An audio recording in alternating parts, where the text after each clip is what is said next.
Everything is wonderful. Okay. Perfect. Okay. Good afternoon and welcome to another very topical, very timely webinar. Lebanon, as we know, has been teetering on the brink of collapse for some time. And in a desperate attempt to rescue the failing economy, and in light of the horrific political crisis, Lebanese President Michal Aoun had nominated billionaire businessman Najib Mikati as the prime minister designate. Who is he? What are his ties to Hezbollah? Will Iran continue to pull the strings behind the scenes? We know that next week, on August 4th, it will be exactly 1 year since the deadly explosion in the Port of Beirut, which killed more than 200 people and wounded approximately 6,500 and caused the economy to plummet even further. The economic situation remains dire, with shortages in every field of life, from fuel to food to medicine to baby formula, and electricity is rationed.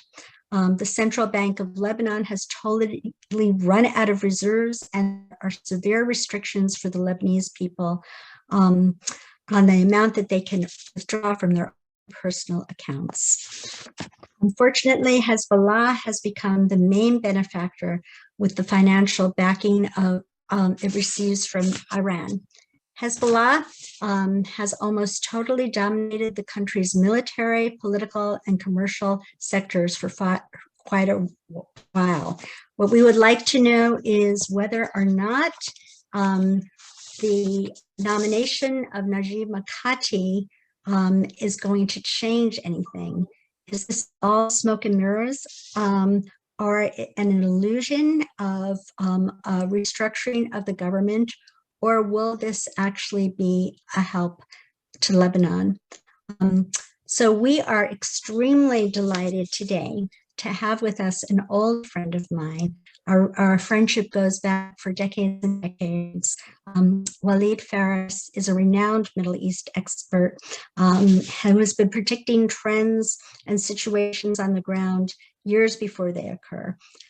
He had been a major consultant or advisor to President Donald Trump.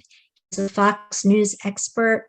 He's been an advisor to the US Congress and the European Parliament, and served as a senior advisor also on the National Security Foreign Policy Council to presidential candidate Mitt Romney in 2012. He's taught political science and Middle East studies at Florida Atlantic University between 1993 and 2004. And since 2006, he had taught global jihadi strategies at the National Defense University in Washington, D.C. Walid is the author of, God knows, how many books now, Walid? Maybe 15. 15 books. And he is a native of Beirut, Lebanon, and immigrated to the United States in 1990. He speaks fluent Arabic, French, and English. And prior to moving to the United States, Dr. Faris was student union leader and lawyer and founded the Social Democratic Party, which he represented in several political coalitions. So Dr. Faris, Walid, please tell us something about this personality of Najib Mikati and whether or not he actually has ties to Hezbollah. Well, thank you so much, Sarah, for first of all, yes, you and I are friends for decades since we were both 5-year-old. And and actually, thank you for the work you're doing. Emmet, as a foundation working on truth in general, truth in the Middle East, truth in each one of the countries in the region, but also truth for our U.S. foreign policy. And you are thanked, you and your team, your excellent team, for all the work you've done for many years. I would like to also say hello and thank you for all those who are with us in this webinar and those who will see it later. So your question is very challenging because you asked me about the absolute last development in Lebanon, which is the appointment of the prime minister. And then you mentioned that next week on 4th of August, there is going to be a massive rally, I think, near the Port of Beirut to commemorate the huge explosion that took place last year, same time.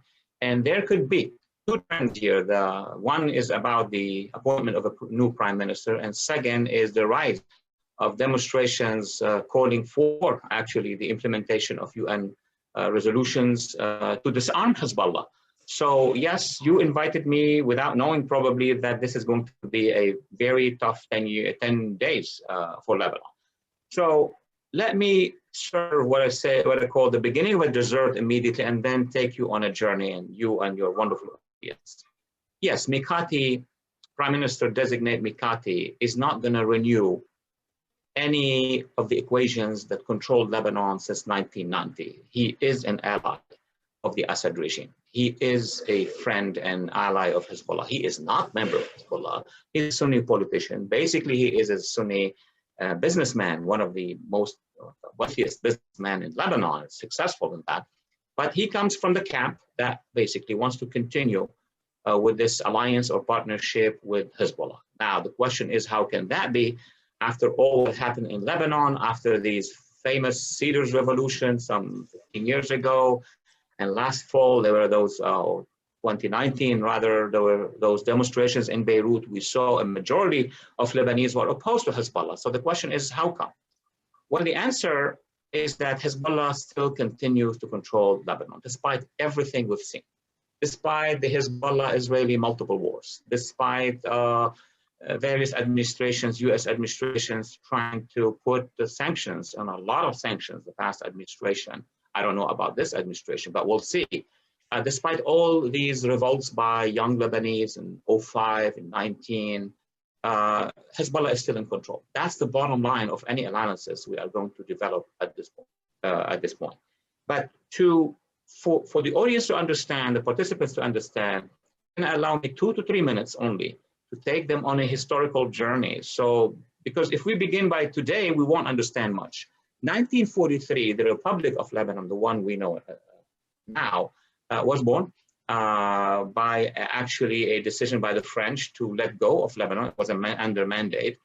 It was a pretty good entity, republic, liberal, parliamentarian, multi-sectarian, multi-ethnic. From 1943 till 1975, they had a great economy.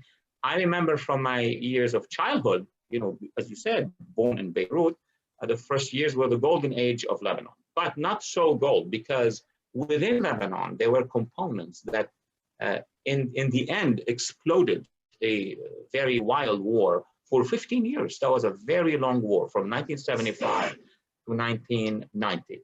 That's the year I left Lebanon. Now we understand why, because freedom was eliminated. There was a Syrian invasion in 1990 that took or overtook the last free enclaves of Lebanon, because during that war, what happened in less than 10 seconds is that Lebanon split into two areas. One area called the free areas, where the Syrians, the PLO at the time, the Ba'athist forces, and then much later, after 1979, the Hezbollah forces could not go in. So there was a free area, which was half of the capital and some important mountain areas that resisted, remained partners with the West, with the United States. And during the Israeli invasion of 1982 till 85, that area partnered with Israel. I mean, if we remember, there was Bashir Gemayel. It collapsed. It collapsed for many, many reasons. Most of these reasons are internal to the Lebanese Christian community, but also the politics of Washington at the time. So that's part of history. What is important for us to understand that in 1990, the Lebanon of before the war of 75, the golden, the Paris of the Middle East, the Switzerland of the Middle East, was gone. And even the Lebanon of the war, so 75 to 1990, which had two areas, one was free, one was occupied by the Syrians and Hezbollah, was gone.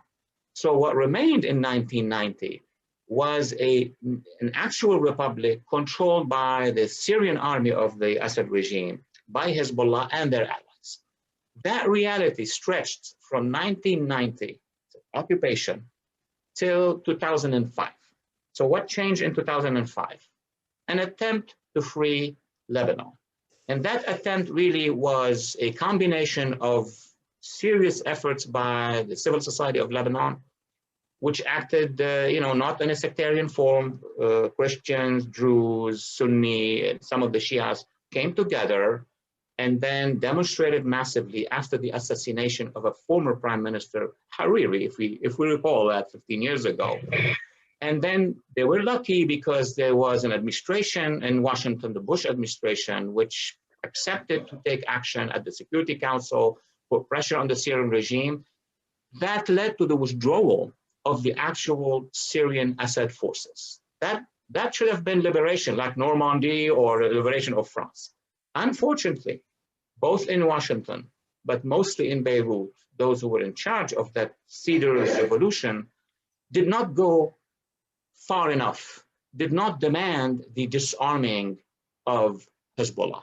That was a big mistake, and I'm using all that time frame to come back today, and you're going to ask me, somebody's going to ask me from the audience what to do. There is nothing else we can do in Lebanon except disarming Hezbollah, either partially in the beginning or fully at the end of the process. Because of that mistake of 2005, then Hezbollah took back Lebanon through assassinations. All these journalists, members of parliament, I mean, it's a long history, which is online, people can read it. And then they tightened the control in 2008. So from 2008 till now, it's almost a return of 1990 till 2005, meaning it was, I would say, comparable to the Prague Spring. There was a time in 1968, 69, where, the Czechoslovak Republic was kind of freed from the Soviets, and then there was a control again by the Warsaw Pact. This is something very similar that happened to Lebanon. Now, Syrian regime, but mostly Hezbollah and Iran are in full control of Lebanon. And when we say full control, they control the Ministry of Defense, of Information, of Education, of everything. So here, quickly, what is US policy then regarding Lebanon? And here I'm raising a question which I've raised with the Senate, with the House, with the various administrations. The US policy towards Lebanon is one of status quo, with the exception of 2004 and 5, when the US administration, then the Bush administration, moved forcefully and asked for the withdrawal of the Syrians and obtained the withdrawal of the Syrians. The rest was under the Obama administration, unfortunately, 8 years, 8 big years, was nothing to do or not to do much about Lebanon. And I asked myself, why? Why was the Obama administration not really putting pressure to execute all these international resolutions? Well, simply because they were negotiating the Iran deal. So when the Obama administration was negotiating the Iran deal, they didn't want to do anything that would upset the Iranian leadership, such as disarming Hezbollah or putting additional pressure on Hezbollah. So 8 years were lost. And Hezbollah, what did they do during that time? They got money and cash from Iran.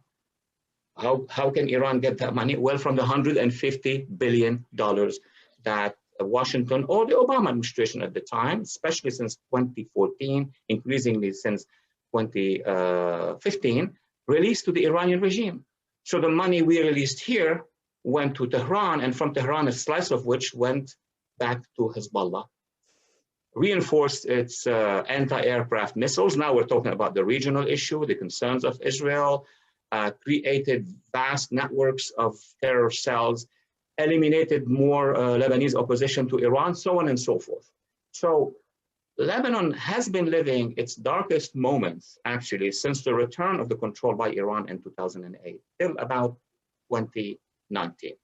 Now, what happened in 2019 is that for a second time in a second decade, a majority of Lebanese, again, multi-sectarian Lebanese, Christian, Druze, Sunni, some Shia, rose into vast demonstrations, even stronger than the Cedars Revolution of 2005.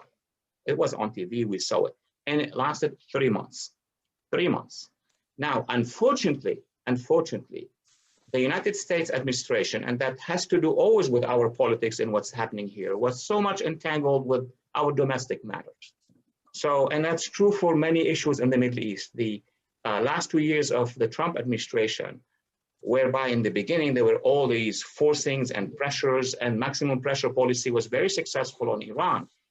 But on the ground in Lebanon, unfortunately, there was not enough time. Probably the administration then projected that they will take the Lebanese file in case of re-election. Well, that did not happen.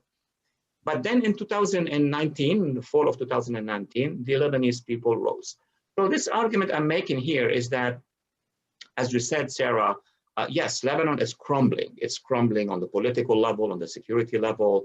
The economic situation is disastrous. I mean, I have no words to explain. This is not a Lebanon I knew when I was living, or I knew when I emigrated and became American. I just continue to look at what's happening in Lebanon. This is a complete disaster. Lebanon was a great success story in the 50s, 60s, 70s, and now you cannot recognize the economy of Lebanon. I don't want to go even into the dramatic details of what is happening to its banks, to its schools, to its population. Then came COVID, made it even worse than what we know.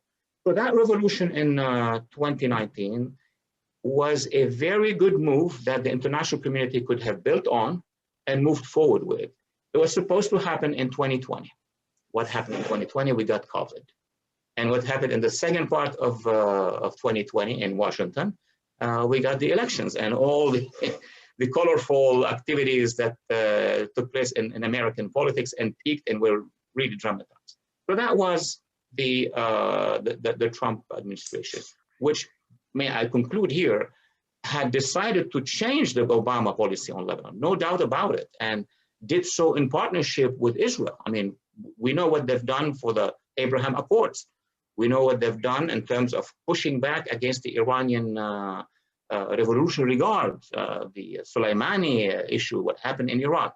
But on Lebanon, the file was about to happen in 2020, and it did. Now, since the Biden administration came to the White House, multiple theories, but the clearest one is that those who were in charge of the Iranian dossier, and therefore of the various countries under Iranian control, that would be Iraq and Syria and Lebanon and Yemen, are back. So now we assume and project that the policy of the Biden administration with regard to Lebanon is to maintain the status quo. So it's not to reinforce Hezbollah, obviously, because Israel and America have Hezbollah on their terror list, but it's not to do yet something that would help Hezbollah, help the Lebanese people to disarm Hezbollah. That's since January till now, we haven't seen this. Number two, there is a dynamics in Washington. There are dynamics in Washington to go back to the Iran deal. So again, if you go back to the Iran deal, I don't want to quote, officials working on that return and including the people in charge of that dossier, but they said in several places, we should not be adopting policies that would unnerve the Iranian regime. And that's what we're doing in Yemen. That's what we're doing in Iraq. And obviously that's what we're doing in Lebanon. We are not touching Hezbollah in Lebanon. Now, this, of course, is creating, I don't want to call them tensions, but differences with the Israeli policy, because Israel, I want to touch Israel because Israel is a bordering country with Lebanon, had multiple wars with terror forces in Lebanon. They can see very clearly that the Iranian strategic weaponry system is coming to Lebanon. The Israelis are waging raids and strikes against all that web of structures of weapons coming from Iran into Iraq, into Syria, into Lebanon. I mean, almost daily or every week, we see one or two operations or activities against something coming from Iran to redeploy in Lebanon. Should it be long-range missiles, anti-aircraft missiles, or other kind of technologies? Sometimes they are successful in hitting them on the Iraqi, Syrian border. The U.S. from time to time also associated, but mostly on the Iraqi militia targets. So the Israeli government, I would say governments, past and present, are focusing on what is coming from Iran to reinforce Hezbollah in Lebanon. Problem is that in Lebanon, Israel needs to coordinate with the United States if the issue is about Hezbollah. And now the policy of this administration is not to do anything in Lebanon other than maintaining some of the sanctions, maybe increasing a little bit more of the sanctions, but not really taking action against Hezbollah, not creating an international coalition to take action against Hezbollah or coordinating with either Israel or the Arab coalition. The Arab coalition led by the Saudis, the UAE, Bahrain, of course, Egypt, and some other files, is definitely trying to oppose a complete control by Hezbollah on Lebanon. The partners of the Abraham Accords are also exchanging, especially the UAE and Morocco and Israel on what to do with regard to Hezbollah, because if time passes on and then nothing is done, and we are all waiting for the Iran deal, Hezbollah is going to become a strategic bastion more than ever it has been in the past. And the concern is that if the Iranian regime obtain any sorts of strategic, non-conventional weapon system, all what they have told us in their actions over the past many years is that they transfer these weaponry systems. They are doing it in Iraq. They are equipping those Shia pro-Iran militias. They are transferring to the Assad regime. And of course, they're going to transfer it to Hezbollah. What would that translate to?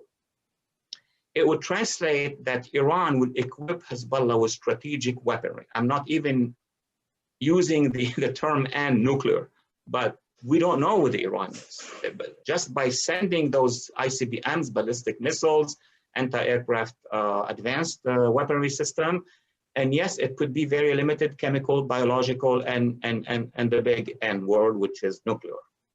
And that is something that Israel cannot bear, Israel national security cannot bear. That is something that the overwhelming majority of the Lebanese people do not want to see on their soil. And that is something that the Arab coalition also rejects. So let's travel from the region back to the United States to conclude in a few minutes from now, so we could have the pleasure of discussing the matter with you, is what do we expect here? Well, with regard to Lebanon, as long as the Biden administration and their supporters are bent on signing that deal, even if they are putting pressure, even if they are, do everything they can in Vienna to force the Iranians to change behavior. That song, we've heard it before during the 8 years of the Obama administration. And I'm not being partisan. This is bipartisan counter-argumentation of a bipartisan, also because you have some Republicans who are with the Iran deal. Let's keep it there. So the Biden administration will continue to consider that Lebanon's status quo should remain the same. This is why when envoys or diplomats deal with Lebanon at this point in time under this administration, they would say, we are working on convincing the Lebanese to form a government and to address the economic and social issues. In strategic language, this means nothing to me because we've done this for them for the past 30 years, 31 years. This means in diplomatic language that we are not going to antagonize Hezbollah directly. Hezbollah remains on our terror list, no doubt about it. This is a matter of Congress, by the way. There is a huge slice of the public opinion in America that considers Hezbollah as a terrorist organization. Overwhelmingly, Congress considers it as a terrorist organization. Obviously, the Friends of Israel, but also the Friends of Free Lebanon and the Arab Coalition, all of those consider that Hezbollah is a terror organization. But the current administration is not willing to take action until it signs the Iran deal, which could happen now, a few months from now, etc. But if the Iran deal is actually signed, it is going to be worse. Not just for the region in general, which is another lecture, probably by other colleagues, but to Lebanon as well. If Iran signs the deal with the United States and vice versa, what's going to happen? It will be even twice impossible to change the status quo in Lebanon, because then there will be interests. And I want to be open with this wonderful audience or group of people. What is behind the Iran deal are huge corporate financial interests. It's not just a matter of national security, because if it was national security, we should not sign the Iran deal, period. It's a matter of economic interests. We've seen it already with the Europeans. Why are the Europeans so adamant, some would say stubborn, about the Iran deal? It's because, without naming, huge companies in Germany, in France, in Britain, in Italy have vested interests. They want that market. And why do they want that market? It's not like the best, biggest market of the world, but it's the market that could give them anything they want to get in return technology, get in return freeing of billions of dollars. Well, don't be surprised, but that is true also for the United States. And also without naming at this point in time, large companies and interests who are pounding the doors of this administration, as they've done with the Obama administration, they want that deal no matter what happened in the whole region. If Hezbollah assassinates or not assassinates, throw rockets or not, Hamas engages or not with the Israelis, if young people are assassinated in Iraq or not, or Kurds are killed and shot and killed in Syria, doesn't matter. They want the deal. So if the Iran deal is signed, then this is going to give a bigger strength to these lobbies to stop the United States, to stop this administration and the next administration to do anything for the Lebanese people in this case. Now, with regard to Israel, obviously Israel takes care of itself. Israel basically knows that it will have to defend itself, it will have to coordinate with her new friends now in the region, and it knows that the United States will continue to supply Israel with the material that it needs to support itself against Hezbollah. But as long as this policy is on, there will be no US support to Israel to do an action in Lebanon beyond defending itself. And if you don't do an action in Lebanon, not talking military only, all kind of work with the Lebanese population, then unfortunately the status quo is going to continue, and that status quo is very dangerous. Now, what could happen in the meantime? What could happen in the meantime is that something unexpected could actually change the equation. That equation is really dark, it's bad. That's not political science, this is like real, raw history. What's happening in Lebanon is bad, cannot be stopped at this point in time, certainly not under this administration at this point. But look what's happening. History has a strange ways of acting. When we started to hear that this administration is going to withdraw from the region, from Afghanistan, not do much about Lebanon, actually pressure the Saudis and the UAE not to do much about Yemen, tell the Israelis to calm down, and the rest of the litany. Then the population of the Middle East started to understand and rise. Because if you lose all hope that your best friends in the world, that will be the United States and Europe, are not going to do much for you, and then everything is getting so dark and bad, you will do one leap. You will just rise. If you succeed or not is not the question. This is like desperation. So we can see that desperation in Iran. You see those demonstrations happening now in Iran.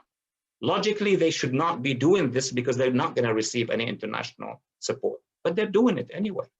In this area known as Al-Ahwaz inside Iran, you see massive, massive demonstrations, and back to Tabriz, back to Tehran, etc., demonstrations in Iraq. And as Sarah has already projected, on August 4th, that will be next week, there will be a massive demonstration in Lebanon by this majority that did the Cedars Revolution. They're back. The administration would support them or not, doesn't matter at this point in time. They have freedom. I mean, when Israel was created, they did not ask any permission. They just did it. And then when the Kurds wanted to get freedom, they didn't ask a permission, because if you ask a permission, nobody's going to give you permission. So now, the only development that could affect the situation, I don't want to say change foreign policy, it's too early to determine that, is going to be people's movements in the region.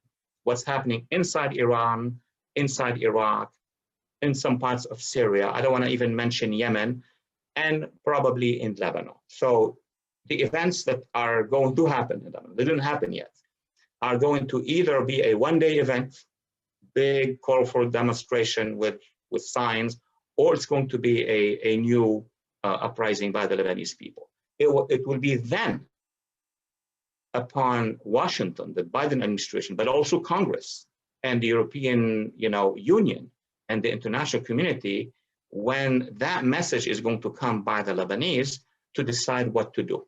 Are they going to remain silent, or are they going to help? We've seen an example with Cuba that was not very encouraging.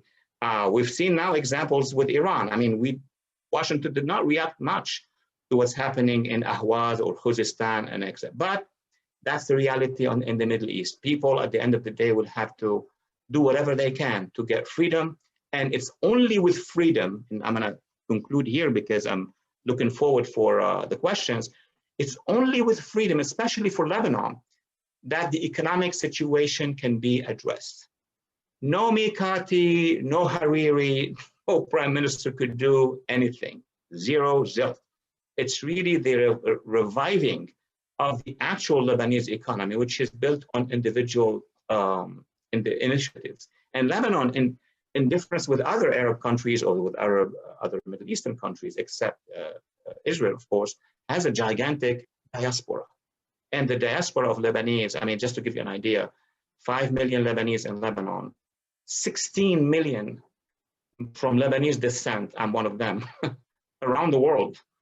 5 members of Congress are from Lebanese descent, big names, fortunes around the world, Mexico, Brazil, United States, singers, actors. Anyway, I don't want to describe this, but there is a big social force around the world, which actually is going to reinvest in Lebanon. And that's the good news if Lebanon is liberated, if Lebanon is freed.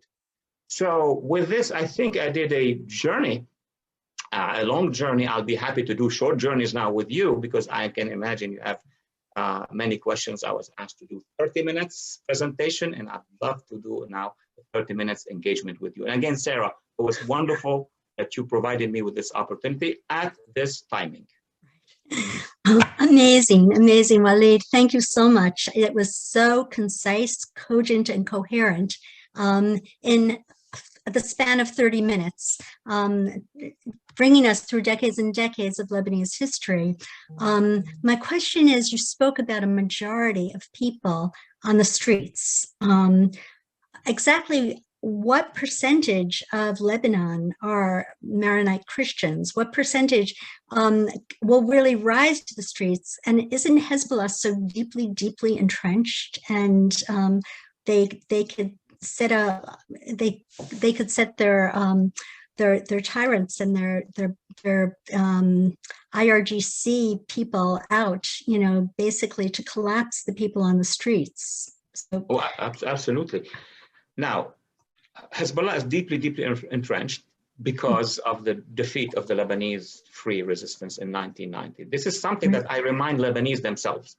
I tell them, you know, when Hezbollah and Assad took over Lebanon, you played too much. You were showing those pictures and videos of nightclubs and life is back. And there was no life, there was no peace. This was wrong.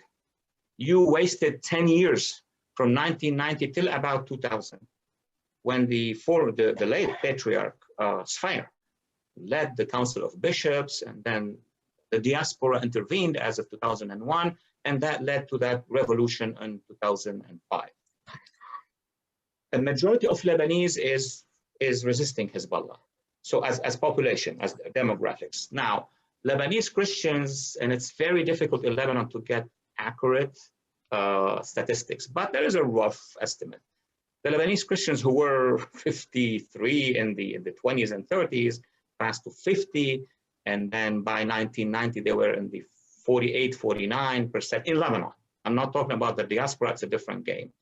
There should be somewhere, those living in Lebanon, 38%, 40%. Now, our academia in the United States always love to put the Lebanese Christians as maybe 15, 20%. That's not the case. Because if you look at actual study of universities in Lebanon, you'll put that name between, that number between 38 and so they remain as Christians, as one block.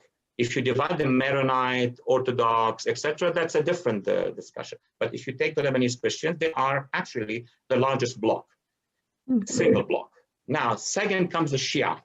They are also the largest block among Muslims. And then thirdly comes the Sunni. Although there are a lot of debate, as you can imagine, each one say, I am the majority. But roughly, you have two large distinct groups, Christians and Muslims. But within the Muslim community, you can see a majority of Sunni now, and that has changed from the past, that turned against Hezbollah. Some would say it was since Hariri. I think it was since way beyond, before that, since the beginning, but they had no ways to express themselves. The Druze, a smaller community, which is maybe 12% of Lebanon, is totally against Hezbollah.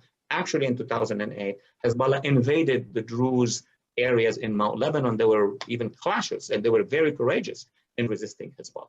Now, we know that the majorities of all these Christian, Druze, and Sunni communities, the majorities, are against Hezbollah. What's the question about the Shia? There is a very strong minority, vocal minority of Shia against Hezbollah in Hezbollah's areas. I'm saying Nabatea and all these places. But you're right to conclude here, Hezbollah controls as a regime with weapons and money and control of the state. So it's not that Hezbollah is 80% of Lebanon, everybody loves Hezbollah. It's a regime, like the National Socialists, like the fascists, like the Taliban. They have significant presence, but they are not really loved by the people. And one social scientist told me, well, if you can't do it statistically, look at the demonstrations. The largest demonstration that Hezbollah has done in their entire history was in 2005 to support the Syrian regime, 250,000, which is pretty big for Lebanon. What was the size of the demonstration that opposed Hezbollah, the Cedars Revolution? 1.2 to 1.3 million people of all communities. Well, that's really encouraging. That's incredibly encouraging. So now I'm going to have the pleasure of turning the podium over to our wonderful director of Emerging Democratic Voices coming out of the Middle East, Hussein Abu Bakr Mansour. Hussein? Thank you very much, Sarah, and thank you very much for a great and very insightful presentation, Waleed. We have received a lot of questions. I don't think we're going to get the time to get through all of them, but I will try to do the best I can. The first question that we've received, we've been reading for months about the continuous collapse of the Lebanese economy and the dysfunction of the political class. What is currently keeping Lebanon standing? Can I ask you a question quickly in 10 seconds? Do you play oud, this instrument? I'm learning. I'd love to play oud with you. Anyway, so the economy has been in a free fall. So anything that has to do with the central authorities' economy is going down. And that would be the central bank. That is really the nerve of the battle. That would be the Ministry of Finances. That would be the debts that Lebanon has. It's really gone into a third worldish situation. That's in a nutshell. What remains basically are two cash input. That's the survival at this point in time, because the economic structure is almost gone. Banks are not releasing money. Imagine banks are not releasing money to the people who have deposited money. And that's a crisis at Lebanon. It was a banking system of the Middle East. But there are two streams. One stream is coming straight from Iran, cash to Hezbollah. Hezbollah is paying in dollars, their own membership and their families. A Hezbollah fighter is paid more than the commander-in-chief of the Lebanese army. You see how stunning it is. On the other hand, where is the financial resistance happening is that a majority of Lebanese immigrants are sending few $100s to families in Lebanon, in all communities. So American Lebanese, Canadian Lebanese, Australian Lebanese, French, others are sending small stipends. And the putting together of those small stipends and millions of dollars are really the last bastion of survival. I personally send money to my own brother. I know many people in our family world, they're sending those little monies. That's not enough, but that will give you the oxygen until something is done to Lebanon. Thank you. Another question that we received, that you said that Hezbollah effectively controlled the Ministry of Defense. Does this mean that the LAF is under Hezbollah's control? And if so, why does the United States continue to provide aid to the LAF? That's an amazing question. It's going to give me the opportunity. Thank you, Emmett, and thank you, Hussein, for this question, because there is a huge confusion in Washington as to what it is. So I'll try to do my best in less than a minute. It's not that Hezbollah actually is sitting in front of every door at the Ministry of Defense, and then they are inside all the offices. It's not like Iran yet. Iran, you have the Iranian Pasdaran, Iran Revolutionary Guard, who actually are guarding the army. And then even inside the army, it's like the SS units who are guarding the system. Not there yet, but this is what's happening. There are a number of Hezbollah officers who are officers in the Lebanese army. It's brutal what I'm saying, and the US government knows that. More than the US government, the actual officers of the Lebanese army, when they come to the United States, you know, because they can't speak clearly in Lebanon, they admit this. So this is one form. They're not a majority, they're a small group that is intimidating, if not terrorizing, any Lebanese officer, let alone soldiers inside the Lebanese army. I'll just take you back to one case of the assassination of a fantastic chief of staff in 2006 in Lebanon, who was leading the efforts of counterterrorism in the Lebanese army in the famous battle in Tripoli against those jihadists. But Hezbollah got concerned that if he becomes popular and becomes the head of the army, then he could turn the still pro-Western army. It's trained by the United States, etc. But there is a terror inside the army. That is something that you won't hear anybody in the army saying it, or even very few Lebanese in Lebanon would say it. That is not to say that the army by itself has shifted and is now on the other side. So the second part of the question is the most important one. We have a debate. What should we do? What the United States, we are taxpayers here. What should we encourage? Should we send money to the Lebanese army like this? And then say, oh, we are investing and they know what to do. We have people who can respond to our phone calls from the Pentagon, or do something, or actually some are lobbying, cut all aid to the Lebanese army. There is something in between. There is something in between, which is to act intelligently and wisely. So to put conditions on that aid. If aid is needed, then you have to absolutely tell the commander of the army directly that this money will have to go to this purpose. It cannot be sent to the Lebanese army and then Hezbollah will be the one to take advantage. Because every weapon in the Lebanese army, if Hezbollah wants, they can go and then say, we're the resistance, we need it, so on and so forth. And if you resist them, they will take care of you. So that's what was supposed to happen under the previous administration, which was not renewed. It was to retarget that aid, withhold it, and only release it to specific programs. For example, one of the programs, for example, would be to train civil society to support the army, and those civil society NGOs should be vetted as not controlled by Hezbollah. A lot of minutiae issues. So if we need to move forward from the actual policy now, or we're sending hundreds of millions to the army and therefore they're good. No, we're cutting completely, we are missing something. So I would say we need to reshape it in a very smart way. But when, I don't know. Can I just ask you a question, just following up on that, because we've been very involved in this issue for a while. So what would the mechanism be? Who is going to hold the army and Hezbollah accountable? Would it be UNIFIL? Can we trust UNIFIL? They've also shown that they've basically allowed Hezbollah to operate with free reign in southern Lebanon. That's a wonderful question too.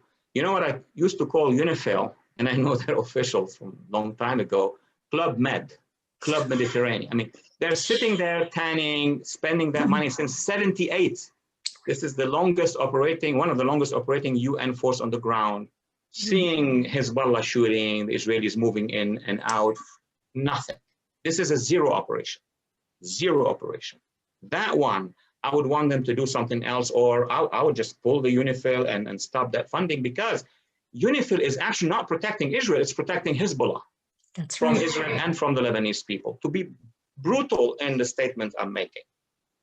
Now, I was part of an NGO effort in 2004-5 when I helped in the process for the resolution 1559. It's a UN resolution calling on withdrawing the Syrians and disarming Hezbollah. Right. We introduced language both at the UN and then in Congress, so that the UNIFIL, either you're going to end that mission, or you're going to have a mission under Chapter 7, like in Korea or like in serious places where the United Nations made strong decisions and deployed on all borders of Lebanon with Syria. And then when Resolution 1559 was voted, I, suggested that it should be the United Nations force, the UNIFIL, but of course reinforced with serious partners to go and help the Lebanese army in disarming Hezbollah. If the UNIFIL mission is not about disarming Hezbollah, no need for UNIFIL. That's the short answer, if you want. Thank you, Walid, for such an articulate answer to a very difficult question. We've received a number of questions, actually, that maybe I will compound them together, but basically there are questions about the roles that is being played by different actors. So basically, Saudi Arabia and France and Syria used to have a huge involvement in a lot of stakes in Lebanon. Are they stepping back, or are they continuing to have some sort of an involvement? Let's take Syria first, the Syrian regime, obviously. Right. Since the withdrawal of the Syrian army in April of 2005, obviously the influence of Syria in Lebanon has shrunk completely. But with the rise or re-rise of Hezbollah in 2008 and seizure of all Lebanon's institutions, so on and so forth, then Syria has influence in Lebanon through Hezbollah. In the past, it was Iran had influence in Lebanon through Syria. And now Assad, if Assad regime wants to arrest or anything in Lebanon, Hezbollah does the job for them. So that's Syria. Second, Saudi Arabia. Saudi Arabia has been supportive of any initiative towards Lebanon against the Syrian occupation and against Hezbollah. Saudi Arabia and the Arab coalition are confronting Iran, and therefore, obviously, in Lebanon, they have the same position as was the United States during those times. The problem is Saudi doesn't have tools. The tools that Saudi had in Lebanon were some Sunni billionaires or Sunni politicians who would come as prime ministers, including Mr. Hariri, the father and the son. It's not effective anymore. Where Saudi Arabia can be effective is to play a central role with the Arab coalition. First at the United Nations. They have votes, Arab coalition. We're talking about member in June of 2017 with the Arab Islamic meeting with President Trump at the Riyadh summit, 52 leaders. Take 48 of them, take 45 of them, acting at the Security Council or the General Assembly. Saudi can do it and will do it. The difference is that it needs the United States. So when the Trump administration was there, they did a lot of things on Yemen, on other places, not immediately on Lebanon. It was supposed to be this and next year. So Saudi is limited by what's happening here at this point in time. France. Now, France is a historic friend. It's a cultural friend of Lebanon. Most Lebanese speak French, go to Paris, etc. But that's not the issue. The issue is that France, emotionally, the public likes the Lebanese in general, maybe the Christians, in a particular way, but France is linked to the Iran deal. This French government is linked to the Iran deal. Now, President Chirac, who didn't see eye to eye with Bush, on Lebanon, they saw eye to eye and pushed with the US to get Syria out. Unfortunately, all the governments, the French government, especially since the signing of the Iran deal, they want to show the Lebanese and show the world that they like Lebanon. They want to do something for Lebanon. They do these Paris meetings, they irrigate Lebanon with some money.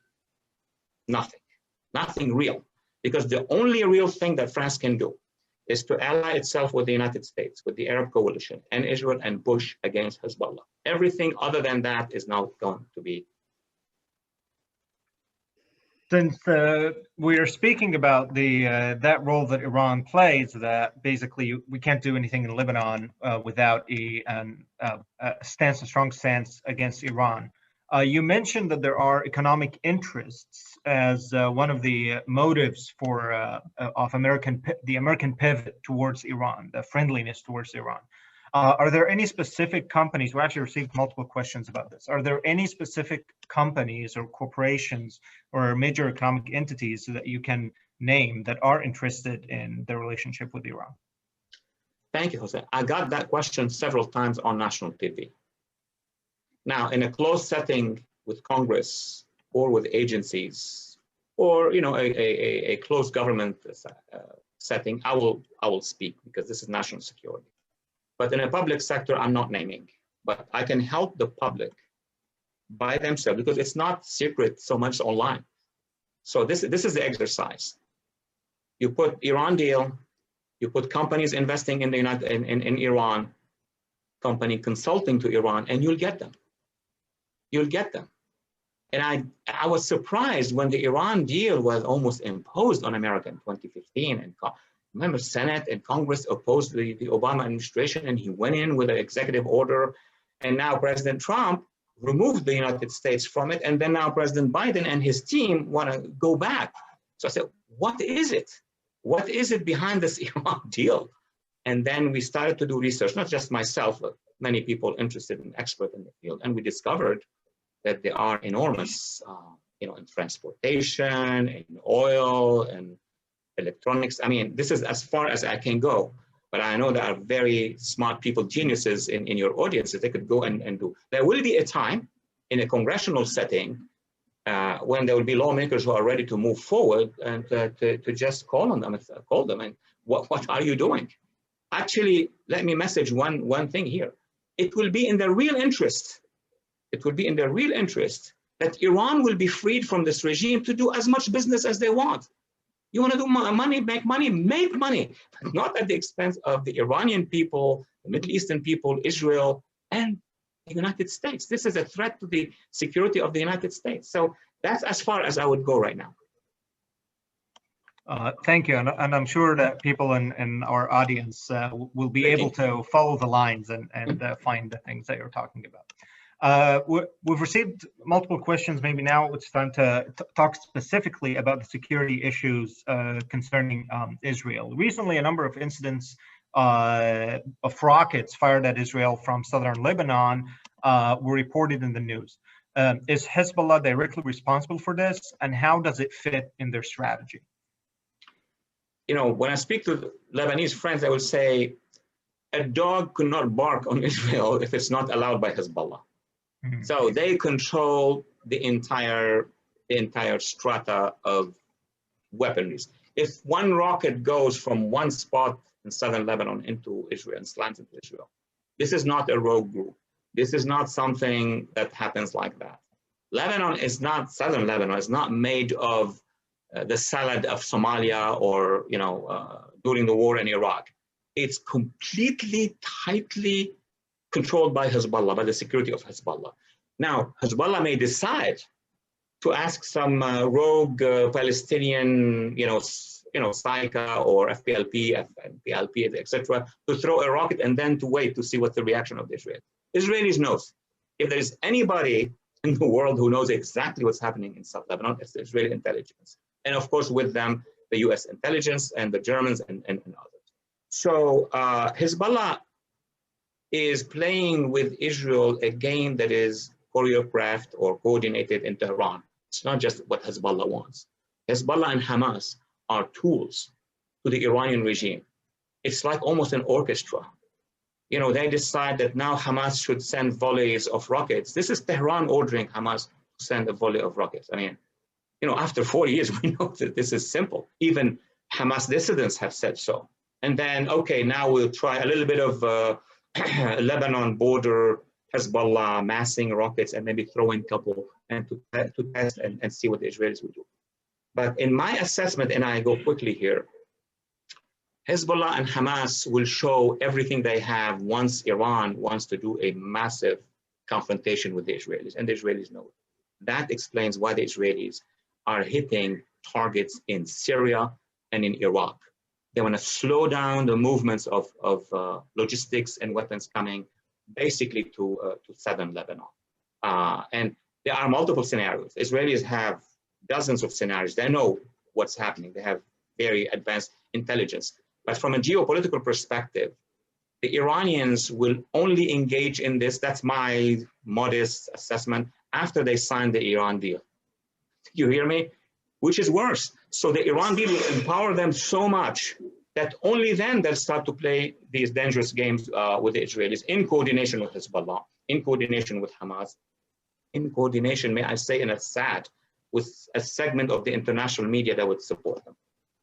I just ask you there, Walid, the Israelis have honored not just the letter, but the spirit of UN Security Council Resolution 1701. And when they withdrew from southern Lebanon, they watched as Hezbollah has built up a considerable arsenal of 130,000 to 150,000 rockets. Do you think that that is what has been inhibiting the Israelis from attacking Hezbollah bases in southern Lebanon because of what the damage that they can do to the Israeli people? I'm only getting strategic questions. I'm so happy with this. Thank you, Sarah. My short answer is no. What deters Israel from taking the action is a calculation that is, I mean, you know, they're not afraid of 150,000 rockets, although for their population will suffer. Right. They are concerned about what happened after they respond. The 1982 trauma is still here because you cannot control a war. You know how to begin, you don't know how it ends. And the past rounds of violence with Hezbollah 1996, 2006, and some other have showed this. Hezbollah would bombard Israel. The Israelis, with their capacity, air and missiles, you know, will respond to Hezbollah and push it all the way to a certain point. Now, what is that point where Hezbollah cannot launch anymore? And that is the point where somebody else needs to step in and disarm Hezbollah. Because if you shrink Hezbollah and then leave, that's what the Israelis do, because the international community and the United States. So what happened then? Then Iran resupplies Hezbollah. So there is a moment in history when Israel reacts against Hezbollah, it could destroy all of its entrepôts and everything. It's what happened after. There need to be a force from within Lebanon, backed by a multinational force that goes to Hezbollah and say, c'est fini, now we are disarming, you're becoming a political party, whatever you want to do. So there need to be an action to stop the problem of Hezbollah in Lebanon. And that's what the Israelis always, calculate. They'll say, how much can we take so we don't have to answer and get to a point where it will become worse? That's the dilemma of the Israelis. Thank you. And we're almost running out of time. So I'm actually going to combine several of the questions that we received, especially that you just mentioned, disarming Hezbollah and removing it. And we received, as you may imagine, we received a lot of questions about this. So I'll try to formulate all of them into one question. So you spoke about disarming Hezbollah by an internal force that is backed by an international force. Can it happen any other way? That is it absolutely necessary to have both in a coalition to disarm Hezbollah? And are the Maronites still can play that role, or that they are now so politically dysfunctional that there is no hope for them to actually try to make such a move? They are politically dysfunctional, no doubt about it. So are many other factions in Lebanon. When you are beaten for 31 years, that's a reality. But they are still vivid, and not just the Maronite.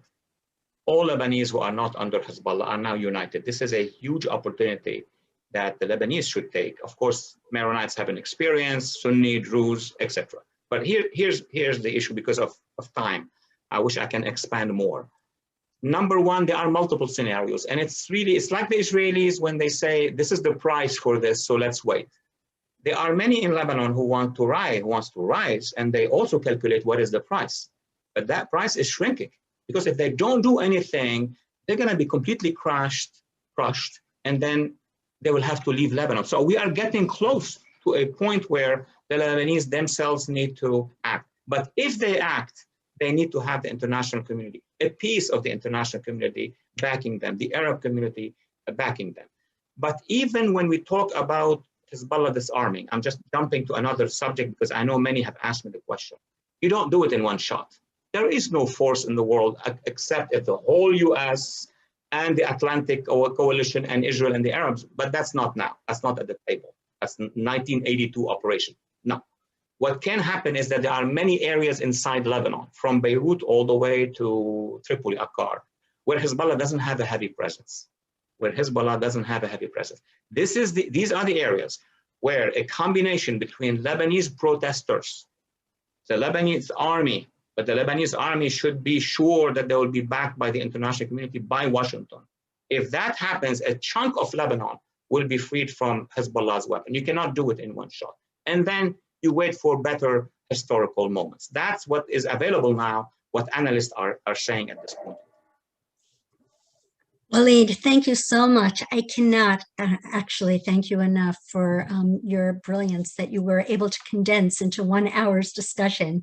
And I have to say that, you know, we worked together many, many years ago on the Syria Accountability Act, or, you know, we've known each other for decades and decades. And one of my most optimistic moments in Middle Eastern history was the Cedars Revolution in 2005. And let's hope that in 2021 or 2022, there will be a stronger Cedars Revolution where people will get the courage to be able to rise up on the streets and finally stare down the evil of Hezbollah, the puppet of Tehran.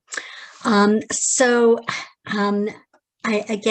can't thank you enough, and I would like to tell our audience that all of this, of course, is an honor and a privilege for us, but it does cost Ahmed a great deal of money, and we would really appreciate whatever contributions you can give us so we can continue to be able to invite wonderful people such as Walid Faris to be able to impart his wisdom to us, because we do believe that a well-informed public will trickle up, let's hope, to well-informed policymakers. Anyway, thank you so much for joining us. And thank you for having me. Bye-bye. All of you. Thank you.